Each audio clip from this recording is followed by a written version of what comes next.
For the weapons of our warfare are not carnal, but mighty through God, the pulling down of strongholds, casting down imaginations, and every high thing that exalteth itself against the knowledge of God, and bringing into capacity every thought to the obedience of Christ, and having in a readiness to revenge all disobedience, when your obedience is fulfilled.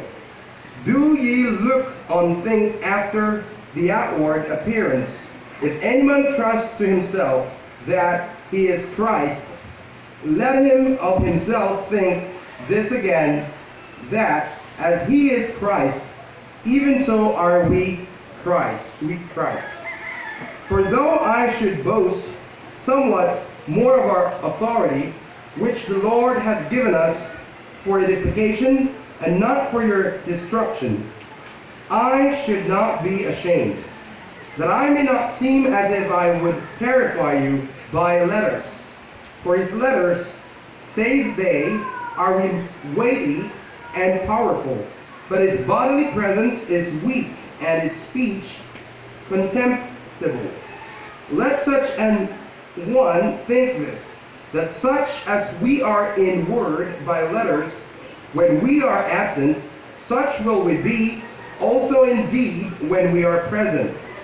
For to dare not make ourselves of the number or compare ourselves with some that commend themselves, but they measuring themselves by themselves and comparing themselves among themselves are not wise.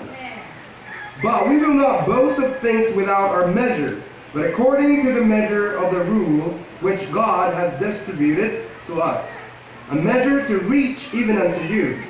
For we stretch not ourselves beyond our measure, as though we reached not unto you, but we are come as far as to you also in preaching the gospel of Christ, not boasting of things without our measure, that is, of other men's labors, but having hope when your faith is increased, that we shall be enlarged by you according to our rule abundantly, to preach the gospel in the regions beyond you, and not to boast in another man's line of things made ready to our band.